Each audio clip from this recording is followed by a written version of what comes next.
All right, it is finally time to adjust my wheels. Now I'm going to have two separate videos here. I'm going to have one video on the rear wheels, one on the front wheels, because we're putting skinnies on the front. That was a crazy saga, so that is its own video. I still have the stock 20-inch wheels with the stock necks and drag radials on there. And the drag radials have done good. They've hooked up for me, but those have always been on a well-prepped track. I did have one incident wheel hop from previous video.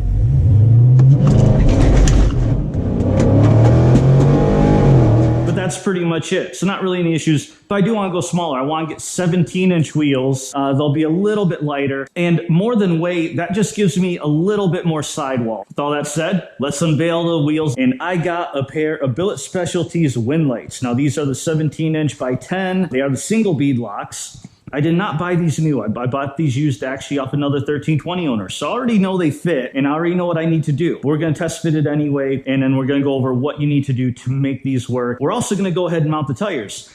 And here are the ET Street R's 305 45/17s. Now, because these are single beadlocks, I should be able to mount these myself. We're going to find out. I've never mounted beadlocks. I've never had beadlocks before. And once we get it mounted up, assuming we do, we still have to go to tire shop because I want them to balance these out. And then also, I already know we're going to need some sway bar links because the stock ones are a bit too long. These are actually BWoodies. I bought them off the same guy who I bought the wheels from. Okay, so now the first thing I want to do, let's see what this stuff weighs. We're going to weigh them all separately. Okay, so this is my I need more surface area box that I use to put stuff on. So go ahead and throw that on there. Zero it out. 117 by 10 Billet Specialties wind light single beadlock with the beadlock installed and the valve stem. 23 pounds, 0.9. So basically 23 pounds and an ounce. Now for the ET Street R.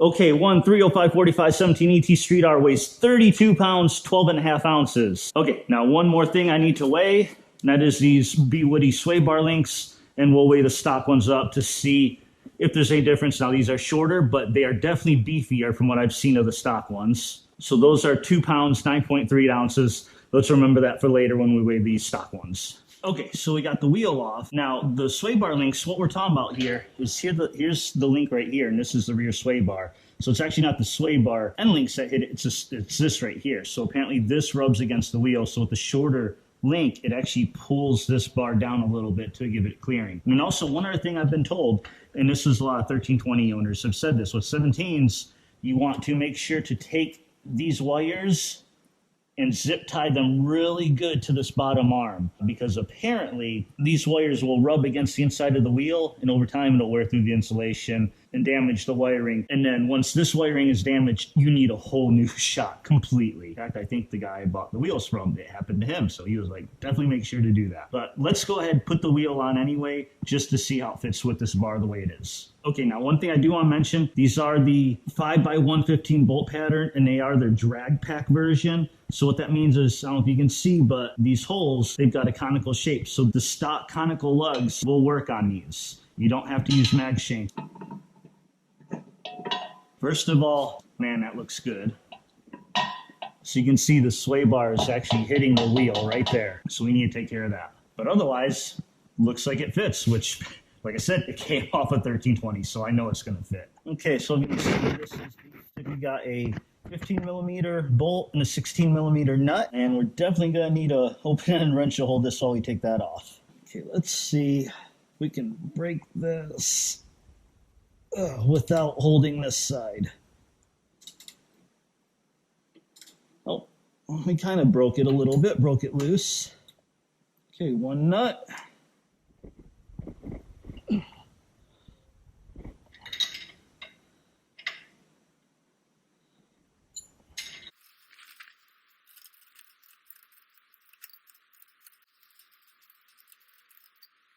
Okay, this nut's loose. Now we need to push the bolts through. So let me have easier access to the top. So let's see if we can get this top bolt out, and that should make it a little easier on the bottom one. Okay, and like I said, once you get the top one out, this bottom one, it loosens up, takes all the pressure off, and it comes right off. Okay, so as you can see, shorter, so we'll bring that bar down, and much beefier. I'll be honest, this is going opposite direction for weight. This definitely has more weight than this little thing. Now these have the grease fittings, and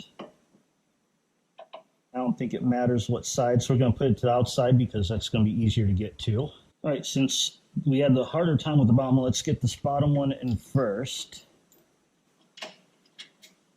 Okay, bottom one's in. Now the hard part is going to be getting this top thing. I think what I need to do, I'm going to throw a jack stand under the car, grab this jack, and I'm going to probably need to raise this up, and that should raise the suspension up and get this closer to where I need it to be. Okay, quick tip, because this was facing this direction, I want to keep it that direction. I don't really want to go this way. I want to keep it the same direction it was, the nut side on the sway bar side.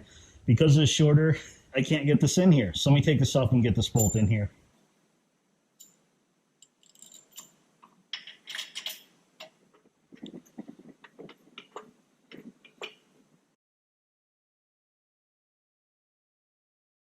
Okay, so that works. That's what you got to do. You got to throw up on a jack stand. You got to jack up. I got it underneath the lower control arm. That raises everything up. And I now have the bolt through the sway bar. Let's go ahead and tighten it up. Now let's test fit this again. It's all the way on, and it clears. Now, to be honest, it barely clears. Let's see if I can get this camera to let you see. There we go. It just clears the wheel now. That's all there is to it. Now let's look at one other thing. Okay, I don't know if they changed something on the 20s, but it doesn't look like these wires will hit. But I'm still gonna zip tie them just to be safe. See, I guess under some force it might come out that way a little bit, but we're fine. And it's zip tied here anyway, so it won't hurt to just throw one extra zip tie right here, and maybe one right there. And we don't need to make this super tight, just to make sure it doesn't hit. And that's it. We're all ready to put the wheel on. One side done. I'm not going to film me doing the other side because it's exactly the same as this side. No different at all. Okay, so now before we get to mounting the tires, since I got this one link off, I just want to do a quick comparison. So one of the BWoody links by itself is 1 pound, 4.5 ounces. Stock link, 9.6 ounces. So we are actually adding in over 1.5 pounds extra now. All right, let's go ahead and get it mounted. Okay, now I will say, if you have an electric screwdriver, get one because there are a lot of these little bolts for the beadlock. And these are 5/16. Now I already went ahead and unscrewed them all. All right, this just sits on here. Now, as you can see, it is knurled on both sides, this side and this side. So that'll just help grip the tire a little bit better. I normally just want to get a spray bottle and get some like dish soap and water and just kind of spray it down. That helps get it to slide on. I don't have a spray bottle, so I'm just going to use this little squirt bottle here. All right, let's see if we can get this sucker on.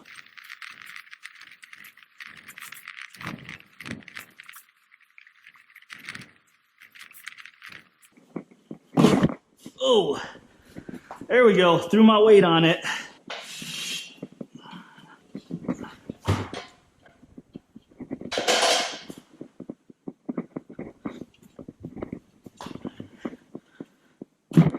There we go.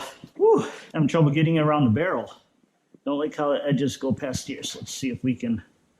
Oh yeah, just like that. As soon as I pop one in, this other side wants to come out. And now I don't know if I need to worry about making sure it's in there. Maybe the beadlock will push it in, but yeah, pretty much got that. So now just put the beadlock ring on. One thing I need though, I need anti-seize. So we got everything seated there. Just line up the holes. Now we gotta get all these bolts and we gotta go in a cross pattern, just like your lugs. And actually when you're first starting, you don't have to go cross. You can go like this. It's when you really start clamping down is when you need to do that. But also you want to make sure to use anti-seize on all these bolts. So I just got some Permatex anti-seize I picked up from an auto parts store. And then what we'll do, and you can see there's been some used on here before, which it should be. Just put a little dab on it. There we go. And all I'm going to do now is I'm just going to get each one started with the anti-seize. I'm a little cordless. I'm only going to use this to slowly get it clamped down. And then once we get to that point, then I'll bring the wrench out, get it even farther. And then finally, we'll finish it off with a torque wrench.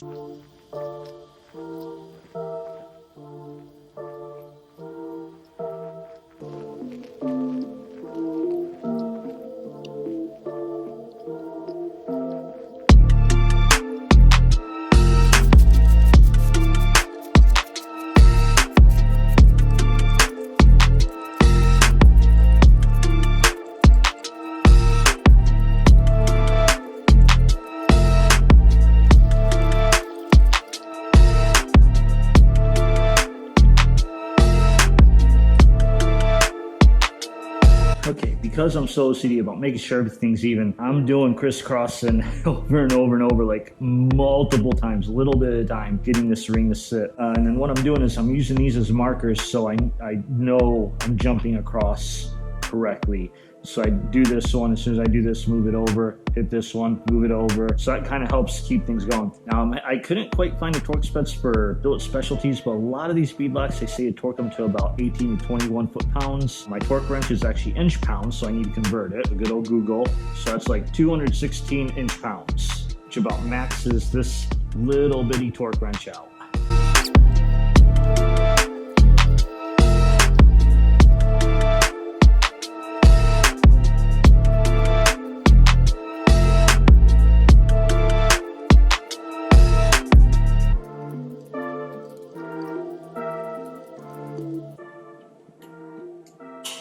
Okay, one wheel torqued up, looks good. Obviously that's not seated, but once we blow this up with air, that should pop out. Okay, now one thing I forgot to mention, the first tire and wheel, we didn't really pay attention to what side tire or anything that we put on.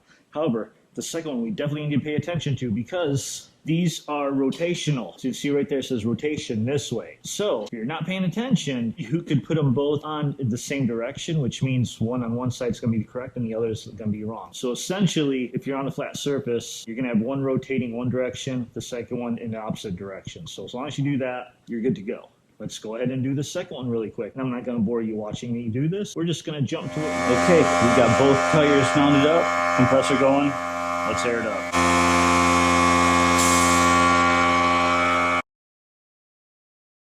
I don't know if you heard that pop, but that's just the bead taking shape. So we are going to keep airing this up. I'm going to air it up to about 40 psi just to fully seat the bead, make sure everything is good, and then we'll just air it down to the proper pressure at the track. So all that's left now is we're going to go get them balanced and then throw it on the car.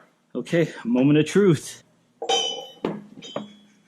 Okay, that's all the way on. Fits good. Rear sway bar link has some room. Ooh, tire comes so close to rubbing. Yeah, 315 would rub for sure. Just get the lugs on, drop it, and see what it's like.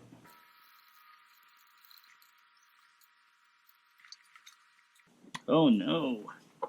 My four-way, it's just a tad too thick. I got that socket, and that's perfect size.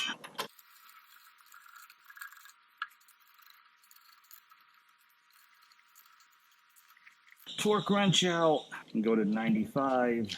That's what Billet Specialties says, or at least that I saw on their site.